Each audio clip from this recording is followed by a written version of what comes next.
السلام عليكم ورحمة الله. أه مقطع له فلوج ولا موضوع ولا شيء، مقطع ما له دخل في القناة، بس بصراحة لازم أتكلم في الموضوع هذا لأنه مرة مضايقني. حاولت كم من مرة إني أسحب على الموضوع، لازم أتكلم في الموضوع هذا وأبغى أنهي السالفة هذه نهائيا، رغم إني تكلمت في الموضوع هذا قبل كذا بس واضح إنه ما في فايدة. طبعا إيش الموضوع؟ كل ما أنزل فلوج الناس تكتب لي أنت تقلد ثنيان خالد. اول ما انزل فلوج مشتركيني تكتب لي تعليقات تنصحني، تعليقات عاديه جدا. بعدها يبدا الفلوج خلينا نقول ينتشر شوي في اليوتيوب، فتنقلب التعليقات كلها الى انت تقلد ثنيان. يعني تدخل الحين اي فلوج من فلوجاتي تنزل تحت ما في غير التعليق هذا، انت تقلد ثنيان، ديسلايك تقلد ثنيان. رغم اني رديت على الكلام هذا قبل كذا في فلوج اسمه تقلد ثنيان خالد، بس واضح انه بالعكس الناس اللي تقول لي انت تقلد زادوا اكثر واكثر. غير انه الناس قاعده تقول لي انك انت تقلد، وان هذه مشكلتي، ان الناس قاعده تكتب لي انت تقلد وانا ما اقلد. غير كذا صاروا الناس في الفلوج ذا قالوا لي ان انا كنت استعمل اسم ثنيان عشان اشهر نفسي وزي كذا. برد على الكلام ذا في الاخر برضو، بس خليني اتكلم في سالفه التقليد هذه. والله شوف، انا وضحت في المقطع ذا قلت اني ما اقلد. انا عرفت الناس ليش تكتب لي انت تقلد. يكتبوا لي عشان سالفه التقطيع، اني انا اقطع في الفلوجات، وشيء ثاني اللي هي زوايا التصوير وكذا وكيف اصور فلوجاتي. اول شيء سالفه التقطيع، طبعا انا حقطع. بالله مين يبغى يتفرج على فلوج انا ماسك كاميرا زي كذا اتكلم بعدين اسكت واقعد ماسك الكاميرا واقعد ساك؟ يعني ما حد حيبغى يتفرج على فلوج واحد ماسك كاميرا وساكت. فاكيد انا بقطع لك، بحط لك الاشياء المهمه اللي قلتها. لو ما حقطع لك في الفلوجات صدقني الفلوج حيكون مدته 40 50 دقيقه ساعه. لما تيجي تصور فلوج حيكون معاك تقريبا 20 مقطع تقريبا، فتخيل انا ما اقطع، طبعا الفلوج حيكون مره ممل. شيء ثاني اللي هو زوايا التصوير، ابغى اقول لك شيء، ما في احد في العالم ذا كله يملك حقوق زوايا التصوير. يعني ما ينفع تروح لشخص وتقول له ايه اسمع لا تصور، لا تحط الكاميرا في الزاويه ذيك لانه فلان الفلاني سواها. لو بنمشي على كلامك خلاص اجل كل اللي في اليوتيوب وكل اللي في التلفزيون، كل اللي يصورون افلام كلهم يقلدون لوميري براذرز. هذول اول ناس حطوا كاميرا على ترايبود وصوروا مقطع، فاجل كل الناس تقلدهم. ما حد يملك زوايا التصوير على فكره، ترى فلوجات موجوده من زمان. انا اول فلوج نزلته في قناتي كان قبل 8 شهور. ديك تشوف الفلوج هذا وتشوف اجدد فلوج نزلته في قناتي، حتحصل انه نفس الاسلوب، نفس الطريقه في المونتاج وزوايا التصوير، كل شيء نفس الشيء، ما تغير شيء. وانا قبل 8 شهور ما كنت اعرف قناه ثنيان. ادري في ناس بتجي تقول لي إيه يعني انت فيك زعلان، ناس تقول لك انك تقلد ثنيان المفروض تفرح وزي كذا.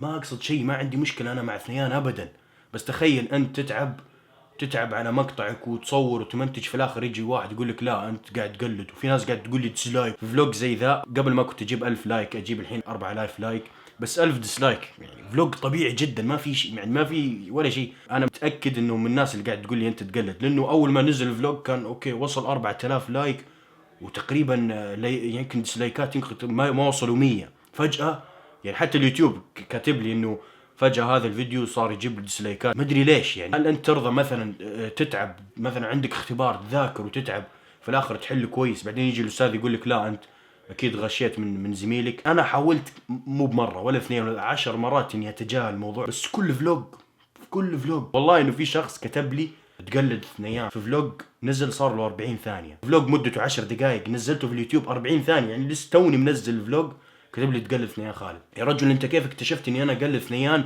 في 40 ثانيه؟ يعني انت كيف سويت سكيب وكذا اكتشفت اني اقلد؟ ورغم كل ذا الكلام اللي انا قلته متاكد ان لسه في ناس تكتب لي تقلد، بس انا ابغى على الاقل يعني اوضح هذا الشيء للمشتركين عشان ما يطيحوا في الشيء ذا. يمكن يصدقون انه اوه والله هذا يقلد. شيء ثاني اللي هو قلت برد عليه في الاخر، انا سويت قبل كذا مقطع سميته بعنوان تقلد ثنيان خالد. طبعا ذاك المقطع جتني تهمات كثيره في المقطع ذاك، من ضمنها اني انا استعملت اسم ثنيان عشان اشهر نفسي وزي كذا وابغى اجيب مشاهدات.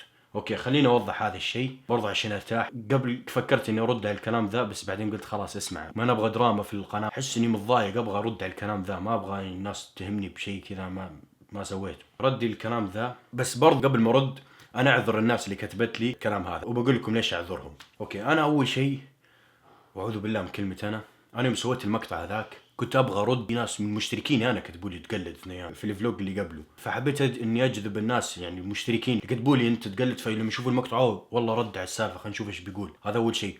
ثاني شيء اذا انا صدق ابغى استعمل اسم ثنيان عشان اشتهر، ما كنت سويت مقطع واحد، كنت اسوي لك مقاطع كثيره زي ما غيري سواها. ابسط شيء المقطع هذا كنت اقدر اسميه اي شيء علاقه باثنيان، صح ولا لا؟ اقدر اسوي لك مقاطع كثيره، يعني ما اسوي لك مقطع واحد بس. وثالث شيء، واقول لكم برضو ليش نعذر الناس اللي تقول لي انت تستعمل اسم اثنيان وزي كذا عشان تشتهر، لانه الناس ذي لما كتبت لي كذا هي حطتني في السلطه اللي صارت. ايش السلطه ذي؟ جت فتره كذا صاروا ناس كثار يسوون مقاطع ويجيبوا طار اثنيان، مجرد ما تحط اسم اثنيان خالد في مقطعك بتجيب مشاهدات.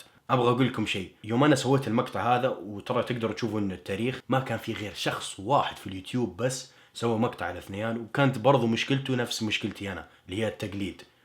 بس كان في شخص واحد بس. لسه فكرة انه الناس تسوي مقاطع الاثنيان، ترى ما اقصد شيء، يعني ما لي دخل في اي واحد في اليوتيوب، اذا تسوي براحتك، قناتك وانت حر. بس انا ابغى اوضح هذا الشيء بس. انا يوم سويت المقطع ذاك بعدها بفترة بدوا في ناس كثير صاروا يسوون اسم، يعني يسوون مقاطع المفيدة والغير مفيدة على اثنيان كذا. طبعا اللي بيجي يشوف مقطعي ما حيقعد يشوف امتى انا نزلت المقطع، امتى فلان ذاك نزل مقطع. طبعا ما حيشوف المقطع بس، فاكيد حيحطني مع يعني حيحطني في السلطه هذه اللي سميتها انا السلطه. وانا يوم سويت المقطع هذا يعني ماني بجالس كذا فجاه قلت ايش رايك اني اسوي مقطع على اثنين، لا. انت لما ترجع الفلوج اللي قبل ذاك لسه موجود الفلوج، والتعليقات لسه موجوده، ارجع واقرا التعليقات وشوف بنفسك، يعني شوف التعليقات بنفسك. يعني هذا ردي للشيئين ذولي. واخر شيء اعتذر المشتركين، اي واحد مشترك في قناه قدم لك اعتذار، لانه ادري انك انت يعني المفروض ما تشوف مقطع زي كذا. يعني وش يعني، مفروض فلوجات ومقاطع مفيدة واي شيء، يعني تشوف مقاطع كذا ترفيهية، ما تشوف يعني مقطع زي كذا. فانا اعتذر، وكتعويض مني لك ان شاء الله بكرة بعد ما تشوف المقطع هذا، بكرة بالضبط بينزل فلوج.